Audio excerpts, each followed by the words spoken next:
Hello. Hello. Hey. Hey, hey, Shannon.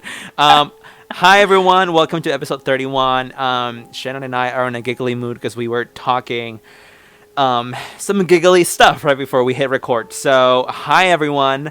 Wow, 31 episodes. That's one more than 31 and one less than 32. Can you believe it? I can believe it, given my lack of understanding of math, but I'm impressed. I'm surprised we're here. I'm surprised that we've made When, it. Also, I'm super when are we sorry about actually... last episode's quality.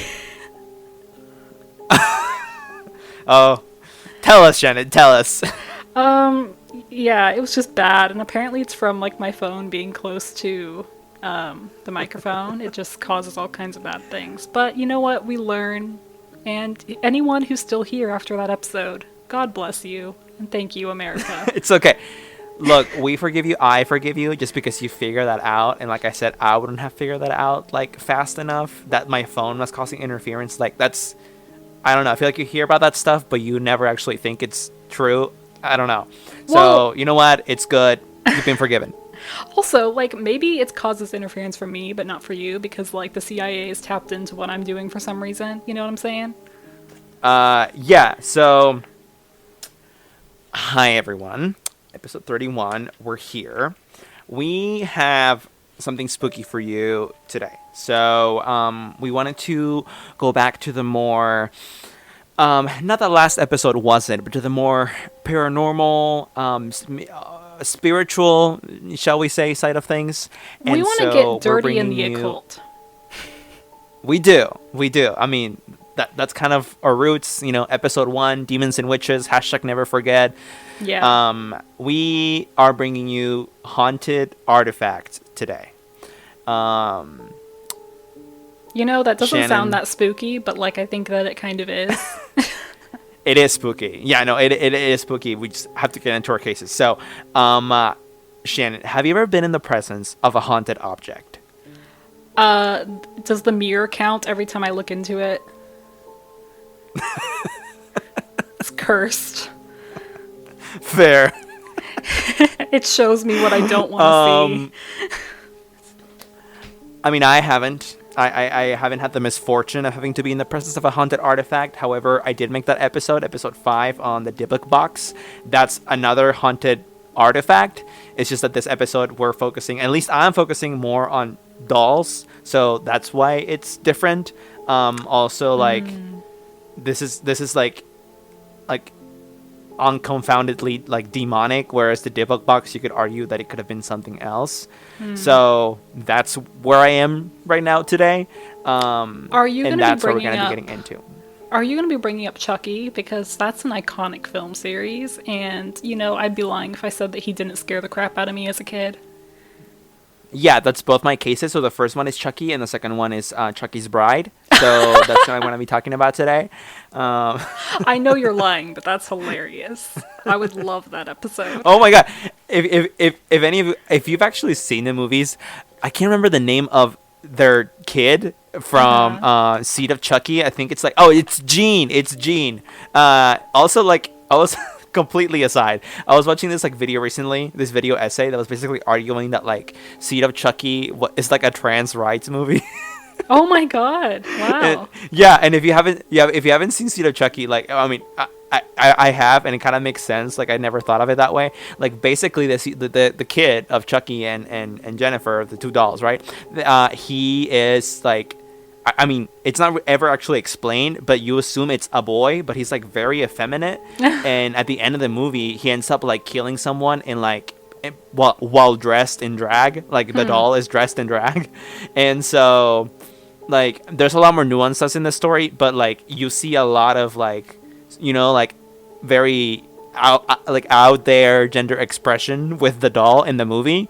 And so that video essay basically touched on that, and I was like, wow, like, we stand. Yeah, So, that sounds yeah. really interesting. It's really interesting.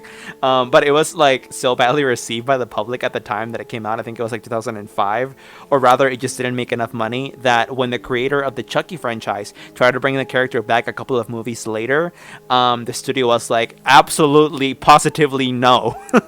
um, yeah, like you're not bringing back Gene. Like no one like that.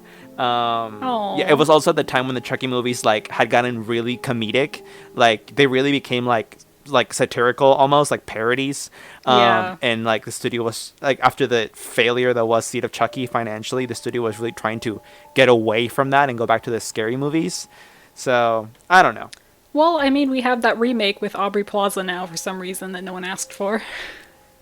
I mean, yes, but it was still good. But actually, it doesn't matter that it was good because did you know it has nothing to do with the original creator or the original franchise? Completely Really? different studio and also very vastly different story. And do you know why it's so different? Also, do you know why the doll in the new one is actually a robot and not a doll? Okay, you It's just spoiled that. because I no, I haven't did seen not. it Like yet. it's literally in the trailer. It's literally in the trailer. I don't watch trailers. I'm hipster. Like long story short, original movie Chucky was like a doll that someone did voodoo on and like put their like spirit into it after they died. The new Uh-huh. movie is just like an evil AI basically. Oh my god, that's kind of um dumb. yeah, so I guess it's much more plausible. It's basically like Skynet, right? And the It's reason it's so more different, such a different plausible. story, the reason it's such a different story is because, like, to summarize, Child's Play came out right in like the 80s. So after that, Studio A owns Child's Play. The first movie comes out. Studio B comes in and they're like, we want to buy the rights to this. And the creator is like, sure, okay. Can I keep making the movies? And the new studio was like, sure, but it's just that we are distributing them now. Us, the new studio. And he was like, okay, and he can make in the movies. So what happens? Well, this studio, the new studio, they're the ones that did all the like 6, 7 Chucky movies that exist already. But they wanted to reboot the franchise, but because they don't own the first movie, they can't use that story. Oh. And so they had to change it completely. That's stupid. Right? Yeah, it's crazy. I know. I mean, it does make sense though, like copyright law. Like, I mean, if I was Studio A, I would like that they can't just like use the story for the one first movie that I still own. So yeah, that's why they had to make him a robot, and the story is completely different, and it's just it's way different. So yeah, is his it's just name different? it just has no, it's just the same. I mean, his name in the movie is like Buddy instead of Chucky, but so yeah, it's very different. But the doll looks alike, and the movie is called Child's Play. So really, it's just a different movie that they plastered the name onto for name recognition, and that's it. Wow. I like how I was like, oh, we should have an episode on this. And I feel like we just did. Like, we just had like a mini episode. Yeah. Wow. Spooky. You're welcome, everyone. So now, on to the cases. Would you like me to start? I would, actually. I would very much enjoy that. Okay, so let's get into this. Hi, everyone. Today I'm going to be talking about haunted artifacts, and I will be starting with the case of Annabelle the doll. Now, all of Ooh. you Conjuring Universe stans already know about Annabelle the doll. Our Queen Annabelle, she's been spooking people for a long time, since the 70s. So, she's been out here. Now, what the fuck's up with this doll, and how did it all start? Very simple. In 1970, a mother purchased an antique Raggedy Ann doll from a hobby store. The doll had been a birthday present for her daughter, Donna. By the way, I'm getting all of this from NESPR, the New England Society for Paranormal Research, which Ed and Lorraine Warren founded. So this is the best source you can find on Annabelle, basically. So Donna was preparing to graduate from college at the time. She was going to be a nurse. And she lived in this small apartment with her roommate, Angie, who was also a nurse. So what happens?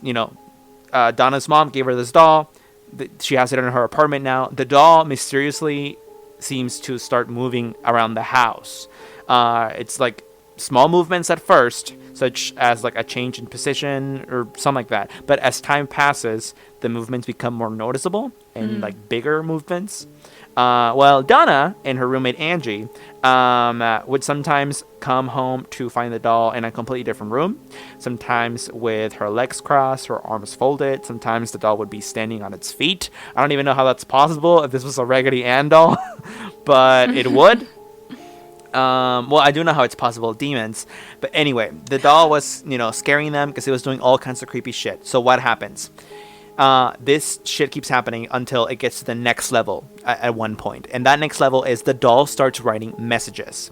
The doll starts writing messages like help us and help Lou on parchment paper. Parchment paper that neither Donna nor Angie had ever purchased or had in the house. So they had no idea how the doll had gotten access to fucking parchment paper.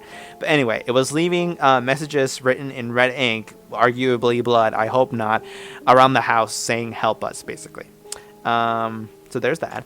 What happens? Well, one night, Donna comes home to find that the doll has moved again. And okay, like the doll moves all the time. That's nothing rare. But this time she felt that there was something different about it. And so she got spooked. A sense of fear came over her and she inspected the doll. And she realized how the doll had blood drops on the back of its hands and its chest. So we don't know where that came from. The doll just had a blood on her one night. So things are clearly escalating. That's kind of the point that I'm trying to make. And they keep escalating. At one point, Donna, not knowing where to turn, is like, the fuck? I need to know what's going on. So she contacts a medium and they conduct a seance. And the medium tells Donna and Angie that the doll is being possessed by the spirit of a 7-year-old girl that died years ago, where the apartment complex is now built, called Annabelle. Are you following so far? I am. It's escalating very quickly, though, like you said. Yeah. So they're like, oh, okay, like, we're not so spooked anymore. That makes sense. The medium explains that Annabelle was a young girl that resided on the property before it was demolished and like the new apartments were built. Like I said, she was 7 and like I guess she was murdered like at some point. That's not completely clear, but like her body was found at some point. Like she didn't just die of old age. Well, obviously she was 7. So basically, little girl was murdered there, and then the place was reconstructed. That's basically the story. So what else? The medium tells Donna and Angie that the spirit is relating to the medium, that she felt comfortable around Donna and Angie and wanted to stay with them and be loved. Donna felt compassionate towards this plea and explicitly gave during the seance, stupid fucking Donna, permission to Annabelle to inhibit the doll and stay with them. So why is this so stupid, right? If the doll was already with them anyway. Because in hindsight, now that we know it's a demon, you are not supposed to, you're not supposed to do anything, but like, she has gone out of her way now to welcome this entity into her home. So now the likelihood of you being able to like banish it from that property is not as good as it was. Yeah. So she's like, oh, sure, you're able to stay because you're just a little girl, and we feel bad because you were never able to pass to the other side, basically. At least that's what Donna thinks.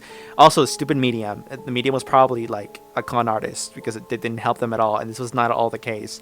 Anyway, they keep the doll. What happens? Angie and Donna were friends with this guy. His name was Lou, and he had known about the doll since the day the doll arrived at the apartment, and he'd visit that apartment sometimes to hang out with his friends. On several occasions, Lou warned Donna that he thought the doll was evil and that she should get rid of it, but Donna never listened.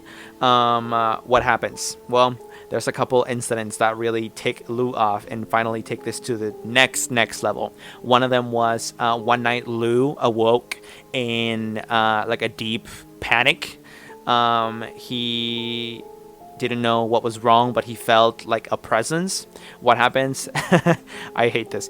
Guy like lifts his blanket and sees, like looking down towards his feet, he can see the doll. He can see Annabelle, and he can see that it slowly starts to glide up his leg and moves over to his chest and then stops.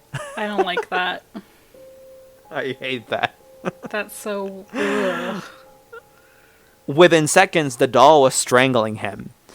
Lou, What? of course, yeah, in true sleep paralysis fashion, was paralyzed and now gasping for breath at the point of asphyxiation, after which he blacked out. He woke up the next morning, certain that what had happened was not a dream, and was determined to rid himself of the doll that was obviously possessed. He was just like determined to get rid of it now. So the next day, Lou and Angie are preparing for a road trip, and they're reading over maps alone in Donna's apartment. And all of a sudden, the apartment gets really quiet. Well, suddenly, rustling sounds come from Donna's room, and it sounds like someone broke into their apartment. Lou goes to check. He makes his way to the bedroom door. He waits for the noises to stop before entering the room. He enters the room and he sees nothing except Annabelle in the corner of the room, just like tossed on the floor. Ugh. He is freaked out. Then he feels like someone is watching him. He turns around, nothing there. Then in a fucking flash, he finds himself grabbing for his chest, doubled over, cut, and bleeding. His shirt was stained with blood, and he opens his shirt and he sees claw marks on his chest. 7 What? claw marks. 3 vertical and 4 horizontal. And they were hot. They were what? They were hot like burns. Oh. What the heck? These scratches healed almost immediately. Half gone the next day, fully gone by day 2, according to Lou's account. In case you haven't put it together, 7 ain't a good number. Also, these claw marks were supposed to represent the mark of the beast on Lou's chest. So, bitch just got marked. So they really have to get rid of this doll now, or some shit's really gonna go down. And this is how I know this. I'm gonna get a little ahead of myself just so I can explain this properly, because I think it's important. At some point, well, actually, no, I'll touch on it later because I want to follow the narrative. So what happens? Lou gets scratched. Donna now is like, okay, this is serious. Like, the medium obviously was not right. This is not a little girl. This is something else. So Donna contacts the local church. The local church father, Father Hegan, contacts a higher authority because he feels like he can't really deal with that. And then that higher authority, a Father Cook, immediately contacts the Warrens. So it was, like a game of phone to get the right people to go help these young adults. And so the Warrens make their way to Donna's apartment, and they let Donna and Angie and Lou know that the doll obviously is not possessed by a 7-year-old, spirit girl. It's actually being manipulated by an inhuman presence. They explain to them that spirits do not possess inanimate objects like houses or toys. They possess people. An inhuman spirit can attach itself to a place or an object, which is what had happened in this case, but that doesn't mean that the demon was actually possessing it. Think of it as the demon was moving the doll, like with his hand. It's just that the demon's invisible, so all you see is the doll floating. You know what I'm saying? Yeah. What? I don't know. Just keep going. Okay, so that's what they say. Again, and they explain what the demon is trying to do and why it's important to get the doll out ASAP, especially since she already marked one of them. Yeah. They explain that the spirit is manipulating the doll and creating the illusion of the doll being alive in order to get recognition. Not because it's like doll, but because it's trying to get attention. So it can possess a human host. And the way this works is they basically explain the process of demonic infestation. And they say that the first stage is, sometimes they don't attach themselves to anything. They just move shit around. Sometimes they do attach themselves to something. In this case, this demon did. It attached himself to a doll. The first step is whatever you're attached to or whatever you're doing to cause a ruckus, to call attention to yourself. So the humans notice you. The second step is to scare them, to concern them, to basically like try to break their minds, right? So they don't know what to do and they feel scared and they become more vulnerable, which apparently is something that demons can basically smell, like dogs, fear, right? So the third stage is actual possession. I mean, the second stage at some point, like someone might or might not get marked. In this case, Lou clearly did, which was, according to the Warrens, the demon's way of saying, "I'm fucking coming for you." And so, he got marked, and like that is supposed to lead to the third stage, which is actual like demonic possession. Like once he keeps breaking their morale and their strength down, the humans become more and more and more vulnerable, and he can take one of them as a host. Right, it's basically what I understood from all of this. And okay, one, I had no idea that like there was literally like a step-by-step process. So if I ever become a demon, I know what to do. Thank you, Warrens. And two, it makes it really creepy for me because like basically what the Warrens were saying here is, listen, bitch, if you had kept this doll 1 or 2 more weeks, one of you would have gotten possessed, if not like harmed, or all of you killed. Honestly, so I'm sure they didn't like hearing that. Yeah. Yeah, so that's basically the bigger point that I was trying to get to. That there's this kind of process, and they were in the second stage, and they gladly contacted someone in order to help them. And the Warrens, they were able to take the doll with them, and so the doll was no longer a problem. Before they took the doll, though, they did contact a priest to have the house like with holy water, like douse the house with holy water. They said that would have been enough for this demon to no longer reside there. They really hoped that the demon would just, stay attached to the doll as they took it to their house, and then they'd be able to like store it away, which they did in a box. I don't know if you've ever seen the picture of Annabelle in a box, but No. it's a very famous picture. It's a Is very it like an it's a open very famous windowed picture. box? Yeah. Oh, okay, maybe I have. I don't know. Yeah, it's a very famous picture of the doll. When you look up Annabelle doll, like it's one of the first pictures. It's her in her glass box, and you can see it's a Raggedy Ann doll. Which, by the way, I was like low-key disappointed when it wasn't like a creepy like ceramic doll. Like what the fuck? But I mean porcelain doll. But whatever. Yeah, I had a Raggedy Ann. Anyway, it wasn't possessed She's unless coming. it was, and now I'm possessed. I don't know. Is that why I have Maybe those it was scars just, on like, my chest? yeah, maybe it just. Maybe the demon just like completed all these stages with you. And you just like it was with a doll, and then it possessed you, and now here we are. Yeah, here we are. Yeah, there you go. Wow, a living example of the process. Amazing. So yeah, I mean the Warrens, they reiterated what I said earlier, which like basically Donna fucked up by like giving this demon permission to like haunt the apartment. That's stupid. Anyway, like verbal recognition. Anyway. They take the doll. The Warrens take the doll. They put it in this glass box that they built for it. They like douse that in holy water, and the doll has been there ever since. And this kind of has a happy ending, right? Because the stupid teens or whatever, like they didn't get killed. They're fine. And that's the story of Annabelle the doll. Pretty creepy. Oh, actually, I do want to add one more thing. So when the Warrens were taking the doll home, they put it in the back seat so Ed could like watch it in the rearview mirror, like because like I guess he needed to keep an eye on it. And they say that like every curve they would take, the car would swerve on their way home, and like it would stall with every corner, causing the power steering and the brakes to fail. And like they almost got on like collisions a couple of times on their way home.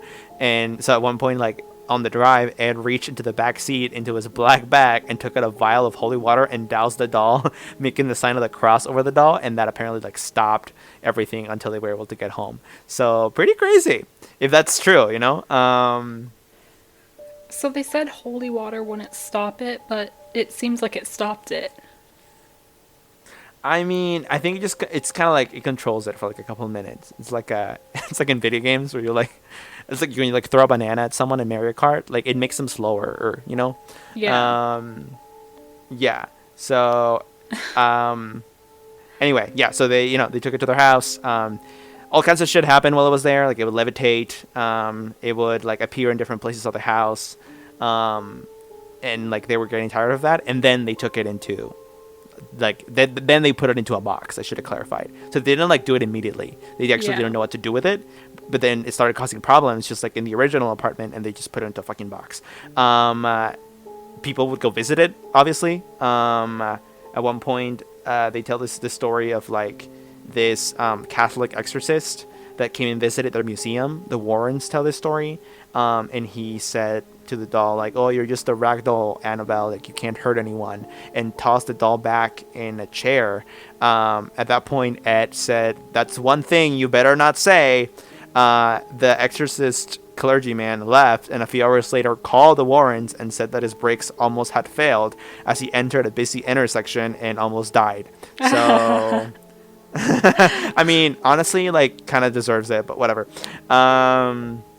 Another story that I like, which I thought was fucking crazy, was like there was this like person visiting their museum of things. I don't know. Maybe they weren't open as a museum back then, because I feel like that's only a recent thing.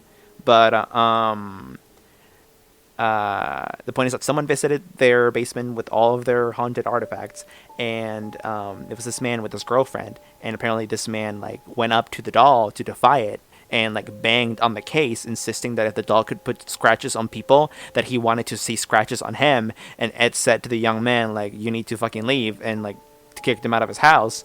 On the way home, a young man and his girlfriend were like riding in their motorcycle and laughing and making fun of the doll when the guy lost control of his motorcycle and went head on into a tree, dying instantly. The girlfriend survived, was hospitalized for over a year. When she woke up, she was asked what happened, and she said that they were laughing about the doll when the guy lost control of the motorcycle. This beautiful article ends with the sentence, "Ed warns you, do not challenge evil. No man is more powerful than Satan." So. Huh. You know, I wish that there was like a good, handy dandy, possibly paranormal mechanic out there who would take a look at these people's cars and motorcycles, you know what I mean? Just to kind of clear the air. Because, you know, there could be anything wrong with your car. Also, she's in her demon box, right? I mean, yes, but like that's the thing. I think the demon box is kind of like the holy water, but even stronger. But that doesn't mean that the demon has no power at all. It's just very restrained. But it can probably still make you have a little bit of an accident. You know, I mean, you know, like the clergyman didn't die. Maybe all it can do is kind of like fuck with your car a little, but it can't actually put you in an accident. Like maybe the motorcycle guy wasn't supposed to die, but once he lost control, I don't know. He was supposed to regain it, but he freaked out too much, and so he didn't. I don't know.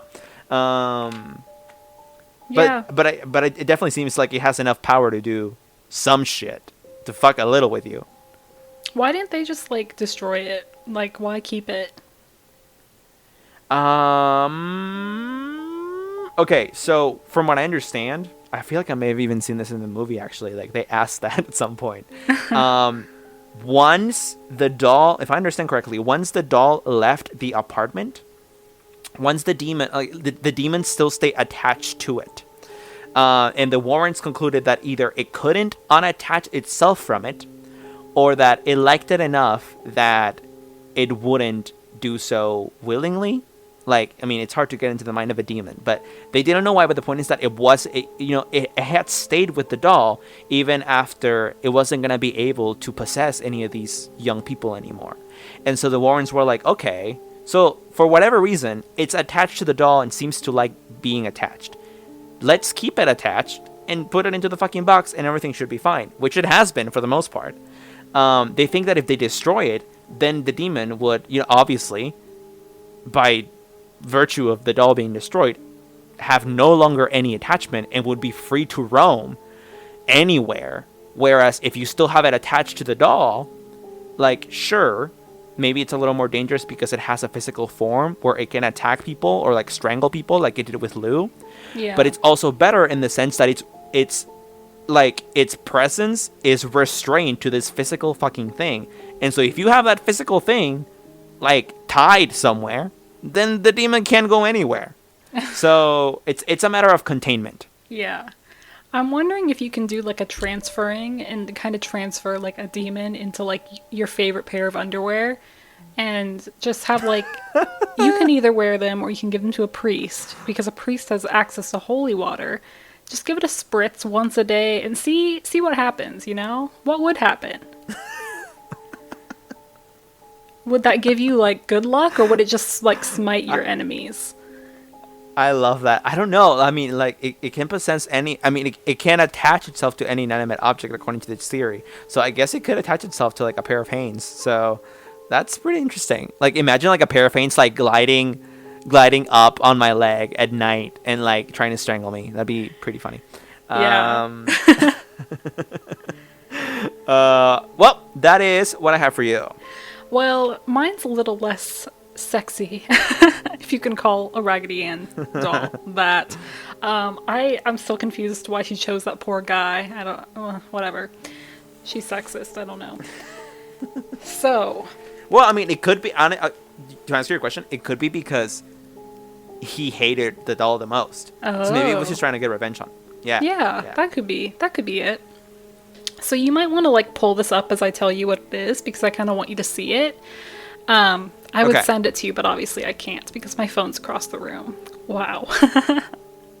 So this is called The Hands Resist Him. It's a painting, and it's painted by a man named Bill Stoneham. And it was painted in 1972 to kind of give you a reference if you want to look that baby up. Wait, I think I've heard about this. This shit's like actually cursed. It's so creepy. Wait, like looking wait, at what it, is you're it just called like, again? what? Huh? What is it called again? The hands resist him. Okay, keep talking. Go ahead. I'm gonna look it up. Okay, so this is a really weird looking painting. It's considered one of the world's most haunted artworks, which, I mean, we'll get into why. So in the painting, you can see a young boy standing next to a female doll. I don't know what kind of doll she is. I don't even know if they had a reference or if this was just from the mind of Bill, who was like, here's this creepy looking glassy-eyed thing that's obviously not a human, knobby limbs. They're standing in front of a glass panel door, and you can see through the glass. There are a lot of hands pressed against it from the outside, but you can't see what the hands are attached to. It's kind of more like a mysterious, like, people are looking in or trying to get in sort of deal. So, according to Bill Stoneham, the painter, the boy is based on a photograph of himself at age 5, so I guess it does kind of have a reference. The doorway is a representation of the dividing line between the waking world and the world of fantasy and impossibilities, which, I mean, I don't know why there are hands pressed against it. That's kind of sinister for possibilities. And then the guide, the doll. The doll is a guide that is supposed to escort the boy through the door. So the hands are supposed to represent alternate lives, but it just seems a little too foreboding for that, which I guess it's Bill's painting, so he can say whatever he wants about it, but it's creepy. It's really creepy. So the thing about this is that I don't want to say that it's a hoax, because I don't necessarily believe that. I think that there's a good argument for it, but also there's not a good argument for why it can't be real. You know what I mean? And so basically, the way that this first became kind of subject to like conversation is it was posted on eBay.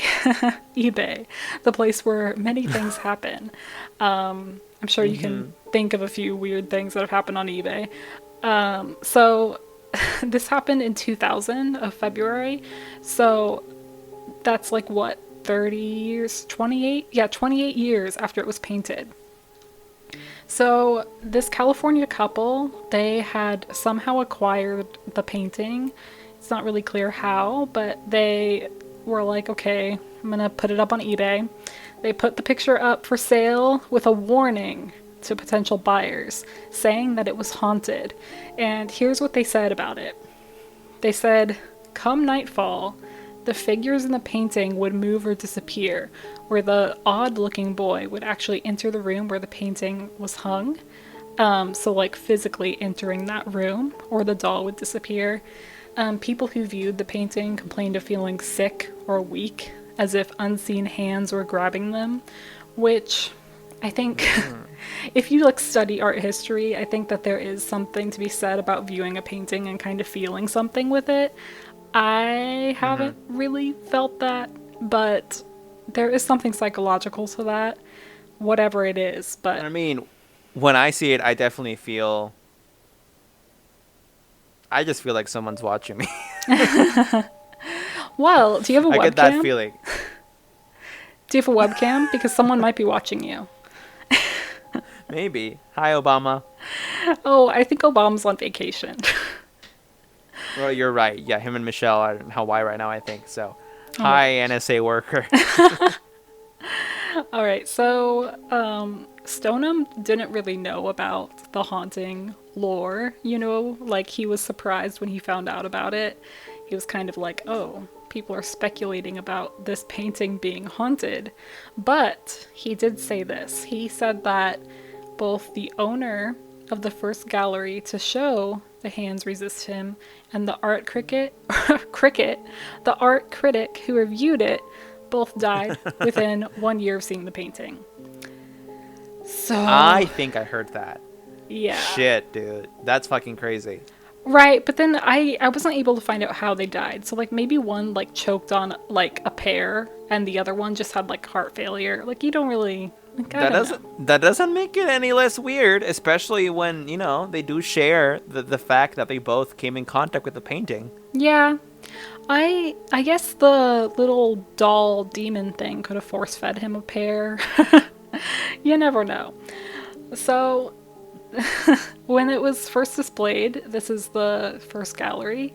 It was displayed at the Feingarten Gallery in Beverly Hills, California. Whoop whoop, that's pretty cool. I mean, maybe in the 70s Beverly Hills wasn't cool. I don't know. I'm not educated.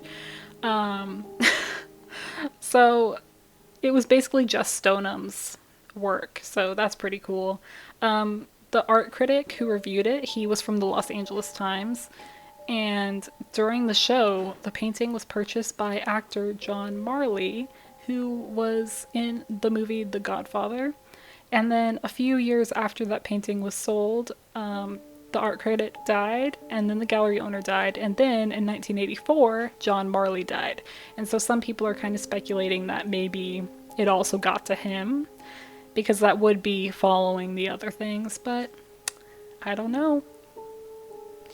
So sometime after Marley's death, the painting was found on the site of an old brewery, and this was from the same people who posted it on eBay. So basically, I guess that's where they had it, is probably at the brewery. I don't know.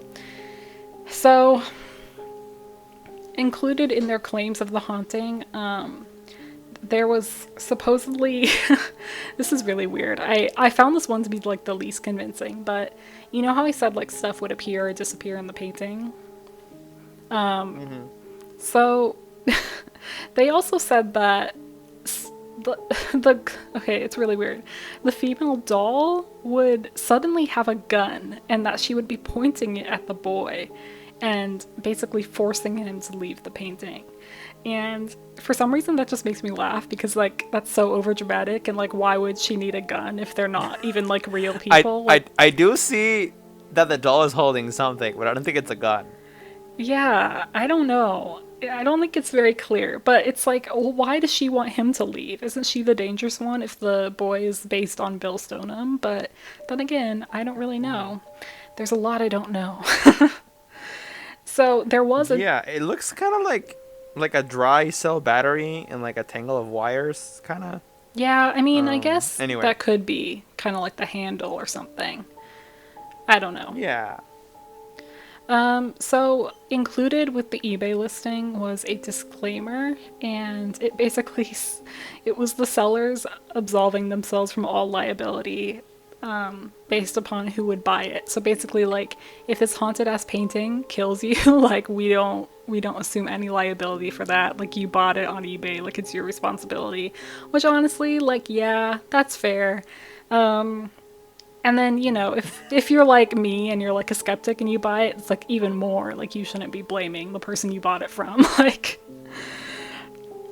Yeah. so obviously, like, the kind of weird the weirdness of this eBay listing made it that, and this is in 2000, so try and remember that like people didn't have like personal computers until like 1995, so this is still like the early years. Anyway, so everyone kind of forwarded this eBay link to their friends and like kind of wrote their own stuff about it because people were just so fascinated and just really believed that this was real. And people were saying like in comments and stuff, like even just looking at this online, like you said, it makes me feel ill. I don't like it. Like, so it was actually viewed over 30,000 times, which is pretty crazy for an eBay listing, I think. So Wow. Yeah. Yeah. yeah. So after the first bid of $199, the painting, it did receive about 30 bids. It sold for $1,025. Not bad for something Dang. that's That feels haunted. kind of cheap for the whole like lore around it. Yeah, but I guess like were people into buying stuff that could potentially kill them, you know? Mm-hmm. I mean, would you buy it? No. That's fair. Okay, so this is what the buyer did with it, and I think that this is basically what you would you would do with it. They kept it in storage, and they refused much bigger offers from people to buy it because I'm guessing they believed in the haunting and they didn't want anyone to have access to it. That or they're just letting it appreciate. I don't know. Both smart things to do. Yeah. So, the buyer, I guess, Perception Gallery in Grand Rapids, Michigan, the ones who kept it away, they eventually did contact Bill Stoneman and they told him about an unusual story of its auction and their acquisition of it. And that's kind of how he heard about it. And then people who, because he was like looking into this, and the people who thought that the girl, the doll, who was holding a gun, he did say, oh, it's just a battery and some wires. So, if you believe Bill, which, yeah, so, I don't know. I don't know if I stand Bill. Maybe he, like, made it because he knew that he wanted it to be haunted. I don't know. Which would be a very sinister twist. Maybe he actually wants to harm people and make the world a worse place, and so he created this haunted painting. Actually, I have a better idea. What if the doors and the hands are actually a portal to another dimension and he was trying to make it? Maybe. Also, why is the painting called The Hands Resist Him? Because those hands are definitely not resisting him. They're trying to get at him. Well, I guess the door is making them resist him. Oh, that's what it means. Okay, yeah, that's good. Or maybe it's like something metaphorical. I don't know. So this kind of re-entered the zeitgeist in 2016 when a man named Darren Kyle O'Neill, a man with 3 names, published a dramatized account of the haunted artwork entitled The Hands Resist Him, Be Careful What You Bid For. And he basically created a fictional rendition about a serial killer who is known as the Life Swapper. And yeah, so that, I mean, it is fiction, I guess, but it's like an ekphrastic piece on the art. But he had this to say about it, which is interesting, and I want to read to you now. I'm going to directly quote. I first saw it online when I was living in Dubai. I printed it out and left it on a side table next to some other documents printed on the same printer with the same paper. Anyway, I went to Italy for a month. When I came back, the air conditioning had gone awry, everything was green mold, the TV, bed sheets, my daughter's cot and clothing, all of my suits in the closet, and the documents I'd printed all green. But right next to them, the only thing that was perfectly untouched was the printout of the painting. I don't know. I also, like, he says that his air conditioning went awry. Would that really cause green mold? I don't think so. Yeah, I don't know either, but I mean, I don't know what it's like in Dubai. Is it moist in Dubai? Probably really dry and hot. Yeah, yeah. I don't know. I found that one interesting. So, what do you think? I think this is all really eerie. I think that just seeing the painting, it is definitely spooky on its own. If this is just like an urban legend, I don't think it was really necessary. I Yeah. think just the painting in itself is, spooky enough. But that's not really paranormal. That's not really podcast material. So let's assume that it is real. Well, I certainly hope that just looking at a replica doesn't do you harm, because I looked at the fucking picture. No, but also I remember like seeing it in high school. It creeped me out. I think that if it is real, it's not the craziest thing that I've heard surrounding a haunted artifact. It really isn't, or a cursed object. And I kind of want to believe it just because it's spooky and cool. Yeah. And it's kind of like a beware story, and those are good to hear. But I don't know. I'm kind of split. I'm not like fully convinced. Yeah. I don't know. Shocking. You know what's interesting about what you just said about like the replica? Like that is totally just like the movie The Ring. Did you see that? Yeah. Yeah, like she makes the copies of the film or whatever. And if you make a copy, then it won't come for you or whatever. But if you just view a copy, Yeah, so, it kills you. But like that's a replica. Yeah, so I'm really hoping that's not the case with this. Well, all you have to I don't do want the is little doll girl to like. slide it under the door of one of your family members, and just you'll be safe. Noted. I'm writing that down. That's good. Yeah, I do have another one, but if you want to do yours, you can. Mine's not that interesting. So. No. Let me hear it. Okay, you're in the mood to be spooked. I am. Okay, sounds good. So this is the Basano vase. And do you say vase or vase? I say vase. Really? I don't understand Yeah, what the because I'm difference snobby is. like that. Like I don't get it. What's the difference? I mean, one is a snobby way to say it. The other one's just regular. It really just depends on your personality, I think. Wait, which one's the snotty one? No, the snobby one is vase. Then why do you say that? It's because I'm snobby sometimes. Let me be. Fuck, Shannon. Oh, I was just curious. Oh, okay. So the vase.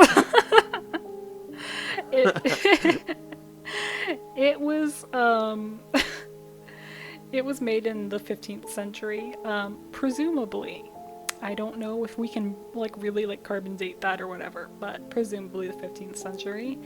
And there's like lore behind it, but there's no way to like really verify if this is true, which is why I was kind of like, not sure about this one, but it is like, it's an object, so whatever. So it supposedly was made for an Italian maiden on her wedding night. I don't know why she would need a vase. Maybe like in the 15th century it was like a chamber pot or something, which would make this a whole lot weirder. Or maybe it was just for flowers. I don't know. But the young bride, she died that very night, clutching the vase and vowing to seek her vengeance. And it's not clear how she died or who she was, which is why I'm very skeptical of this one. But it's spooky. So here we are. So basically there were family members that had inherited it after her, but they all seemed to die after inheriting it. So finally it was hidden away because they were starting to see this correlation. Basically, it was unearthed in 1988 with a note inside reading, "Beware, this vase brings death." And the vase was sold to a pharmacist who reportedly died 3 months later. And then the next person who owned it, a 37-year-old surgeon, he, I guess, died too. Oh yeah, he did. He died. So first we have the pharmacist, then we have the surgeon, and then the next owners who had it, they were so desperate to get rid of it that they tossed it out of the window, where it hit a policeman on the head and nearly killed him. So the family refused to take it back. And then... I mean, listen. Okay, first thing I want to say is, like, like, it has a note in it that says this vase, like, this vase brings death. Like, you, like, the people who got it after that, like, they're stupid. Like, they deserve to be haunted. Like, It's hard to find. I mean, actually, yeah, that's It's hard to find decor that looks good with the rest of your decor, you know? Like, you can't just go to Home Goods and find, like, the perfect vase. You want the haunted one because it looks right, you know? You're like, listen, it brings death, but this shade of mahogany, I'm not gonna find that anywhere else. Yeah, exactly. And it's, like, supposedly really old, which gives the antique quality. Like, this is the kind of thing that you would see on, like, one of those hipster home networks for, like, 10 grand, okay? Any hipster would be glad to have it. Listen, this vase is gonna kill me, but when the police come to my house and they find me dead on my sofa, their wigs are gonna be pulled back because my interior decor is fucking snatched. So, everybody shake. Shake in your boots. Why does this sound like some person talking on one of those, like, shows where they buy homes and, like, everyone's really, like, rich for some reason, but, like, they have, like, no job? You always wonder what they do. You know it's like human trafficking. Anyway, back to the... Wow. Okay, so it's allegedly reburied in a coffin, but it does get unearthed again, I'm sure. So its whereabouts currently are unknown, but there is constant stories of its deadly power. Yeah, and then... Hold on, I need to turn my page. You always do this. Yeah. Alright, so somewhere in between getting buried, the vase was actually auctioned off, much like the painting. However, this was auctioned off for a lot more. It was auctioned off for 4 million Italian lire. And I'm going to pretend like that's a lot. But it's actually only like $2,500 in US currency. Oh. Yeah. Okay. But 4 million Italian lire. We don't actually know. The real scary fact there is that coin was so depreciated. Like 4 million of those is just 2,500 US dollars. Holy shit. Yeah. So, okay, so that was sold to the pharmacist, and then the surgeon, kind of going deeper into his death, oh, it doesn't say. I thought it said. Okay, no, okay.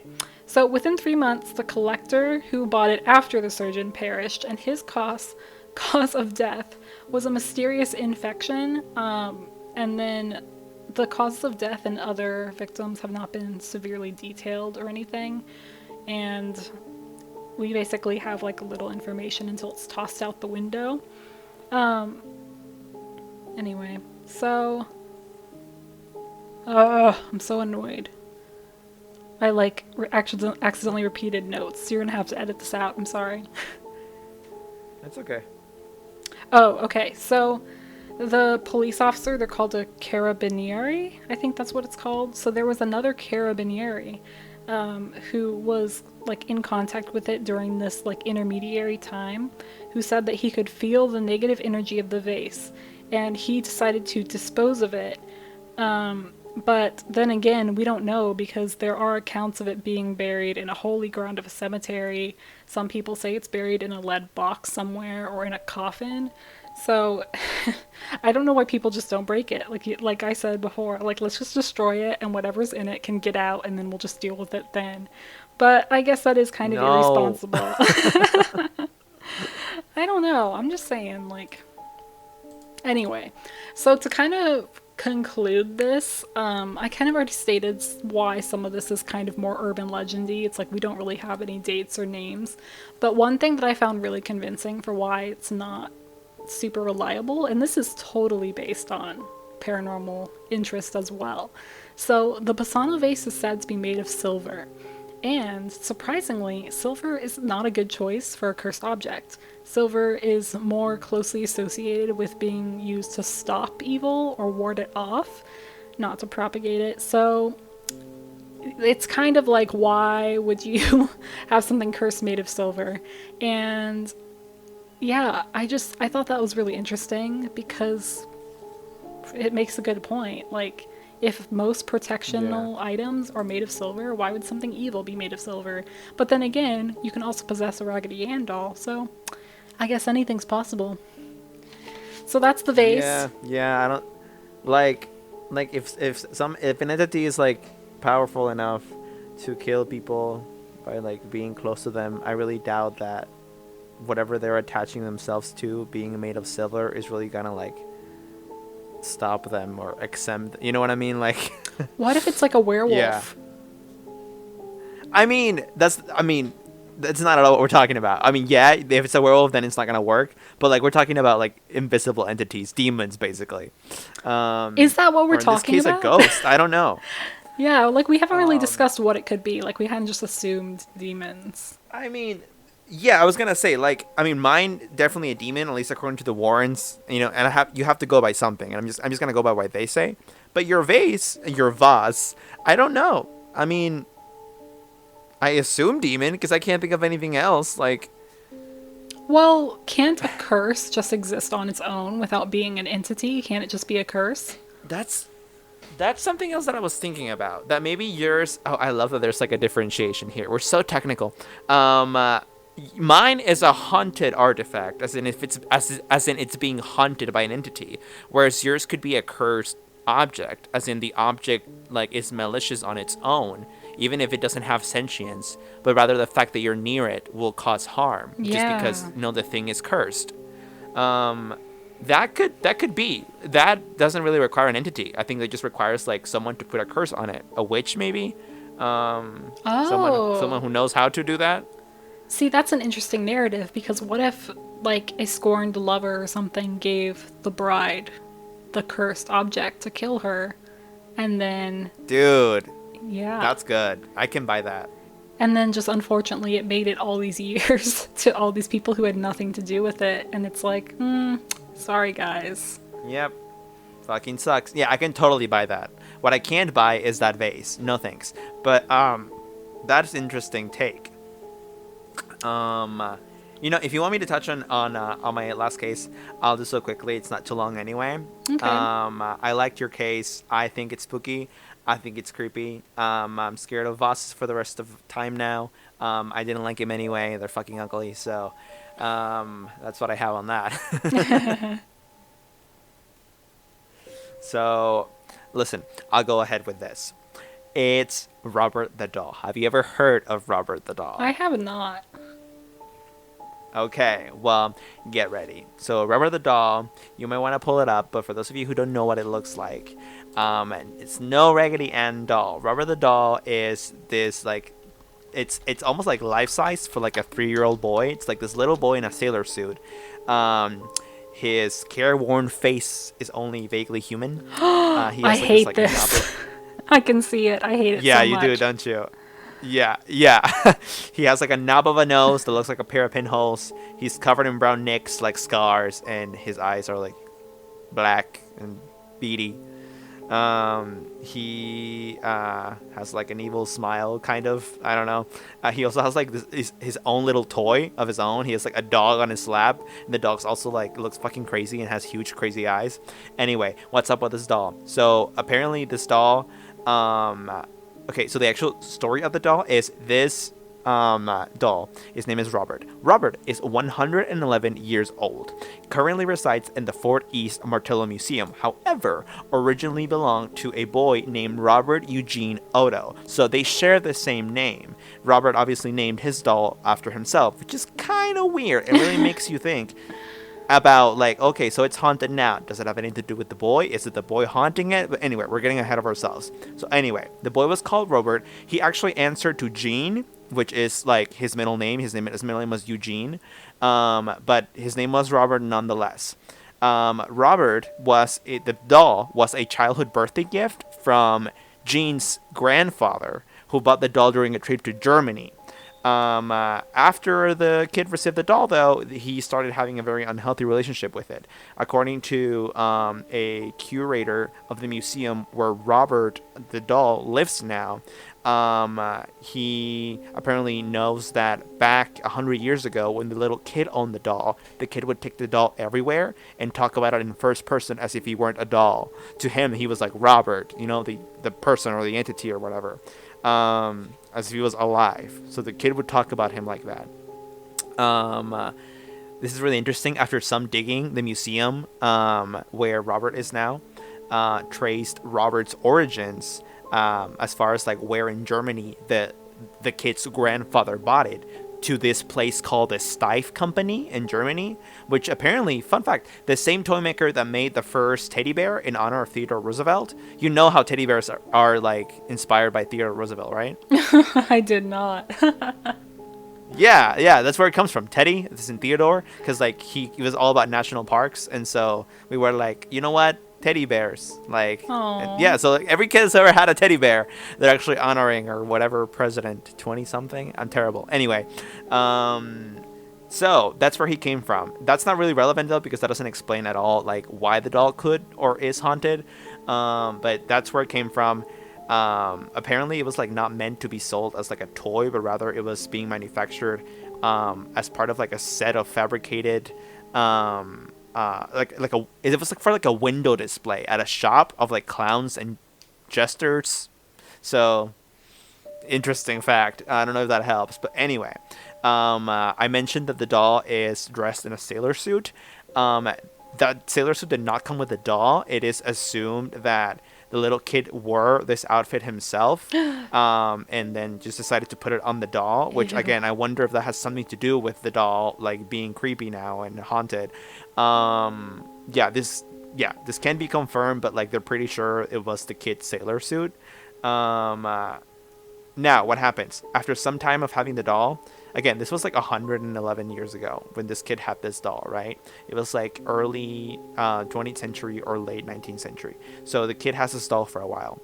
Bad things start happening. He gets like broken bones. He sees people like fall ill around him. Like people start having accidents, all kinds of shit. And he starts blaming the mishaps on the doll. But no one believes him. But he also like doesn't actually want to get rid of the doll, even if he thinks he's harming people, because he loves this doll so much. Which makes me think, was the kid brainwashed by the doll? I don't know. Anyway, as an adult, the kid, now an adult, lived in this like artist like complex. He was an artist and he lived with like other artists. They were his roommates. I don't know. And he took the doll with him. So like imagine being like a 20-something-year-old, like college-aged person, and you're with like your dudes and like you have like this big ass like 3-year-old sized doll. Anyway, he took the doll with him to like art college basically. You could see the doll position at the upstairs window of this like complex, and like he would just keep it there, and I just wonder why his roommates thought. But anyway, apparently school children from like across the street, there was a school, they could see like the window of the place where like Robert lived, like the adult, and they said that they could see the doll appear and reappear. And so the school children would like avoid that like apartment complex because they were scared of the doll. In 1974, Otto died, and as in Robert Eugene Otto, Gene, the guy, he died, and Myrtle Roeder became the new caretaker. She was in charge of. Actually, she was just some person. She wasn't in charge of anything. In 1994, she gave it to someone who was in charge of a local museum, and it's been residing there since. So to a Mrs. Convertito. So it's had 3 owners in its lifetime. It's really interesting. And I think, thankfully, the last owner has been a museum, because that thing really should be kept under surveillance. Because boy, like, there's a lot of history, but basically, to summarize, like, the doll has been blamed for obviously hauntings, car accidents, broken bones, job losses, divorces, a bunch of other shit. So bad doll. Shit, can I blame Robert the doll for all the struggles in my life too? Yes, you can. And now you can too. Yeah. Yeah, so I mean, yeah, that's the doll. Something super fucking spooky though, just like with Annabelle. Like, don't fuck with dolls, right? Especially if you think like a demon or something is attached to them, because that thing's gonna fuck with you. Apparently, like he became really popular after he was in this museum, because people learn more about him, and so like word about the doll spread, and he started appearing in TV shows and whatever. He even had like his aura photographed for a TV show of like ghost hunting at one point, proving that he indeed was alive because he had an aura. But I What? mean, I don't believe in auras to begin with, so that's Yeah. bullshit to me. Anyway, he gets a lot of attention, right? So people start going to this museum a lot, and this museum becomes a really hot spot, for tourism. And apparently, obviously, it's bound to happen that some people are going to be assholes, and so some people, like like play with the doll, as in like they dare the doll or they defy the doll. They're like, you stupid fucking doll. And then like they start having accidents or shit starts happening to them or people start dying. And like Mrs. Convertito, the person who's like the caretaker for the doll in this Florida museum, she says that the doll gets probably 1 to 3 letters every day, but they're not fan letters, they're apology letters. Because the victims of the doll, the visitors who fuck with the doll, they attribute like the misfortunes that happened to them afterwards to the doll, to them disrespecting Robert. And so they try to write to the doll begging for forgiveness. So yeah. Oh my goodness. Wow. I know, Um, it's so fucking crazy. that's really interesting. I'm not sure there's anything to confound it like for like real, but I want to believe it because that like looking at that, it's so creepy. Like it doesn't look right. Yeah. I know. Like, why the fuck would the grandfather want to buy his like grandson this stuff? I don't know. Maybe people had different taste 100 years ago. People did wear and do pretty creepy things, and even clowns were way creepier back then. So I don't know, but it is a creepy looking doll.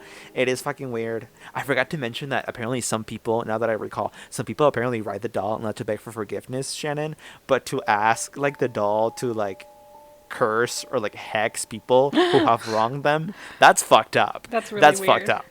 up. Can Robert the doll read? Um, I don't know.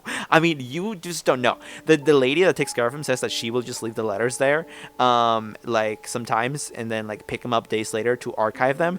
Who knows? Maybe at night Robert does read them. Some people apparently leave like money and candy for the doll because there was like a rumor going around that the doll liked candy, so that's something they do. Sometimes people will leave like joints, like legit. And the museum person says that she says it's really inappropriate and she hates that that people just leave weed for the doll. Yeah. Hello, he's a minor. Yeah, that's that. If any of you have heard of Robert Dahl recently, he sounds really familiar in recent memory. It could be because you saw his advertisement that got almost 9,000 Facebook likes of his face photoshopped onto that picture of Kim Kardashian popping a bottle of champagne into a glass balanced on her ass. That's something they did to garner attention to their museum. They wanted to get votes for like a grant, and they got it. So thank you, Kim. They got Wow. money to keep the museum open. We're all really happy. We stand. So maybe if you think you recognize what I'm talking about, it's because of this. If you recognize when I'm talking about Robert the doll. So that's Robert the fucking doll, dude. Yeah, shit. I am intrigued. I am glad I don't own any dolls, so that's good.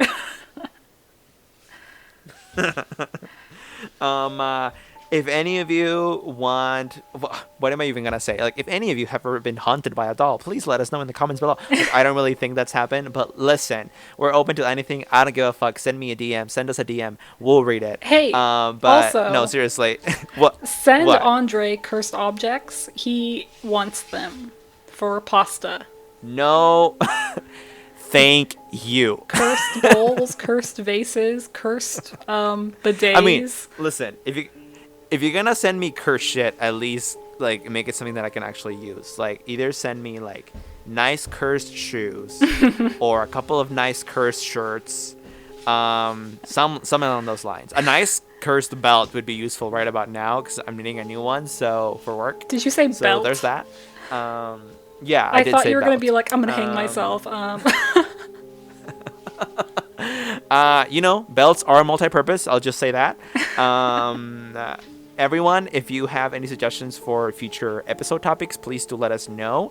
You can send us a DM at Talk Scary. Also, we are on all podcast listening platforms. Listen to us there or drop us a review. We are on TuneIn, Stitcher, Spotify, Apple Music, Google Play, everywhere. iHeartRadio. Yeah. Jen, anything else?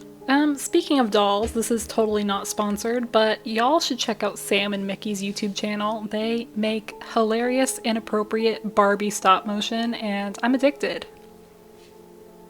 Sam and Nikki? Sam and Mickey. Dude, they are bosses. Two girls who literally voice like over 20 characters and like make these really badass stop motion. Oh my god.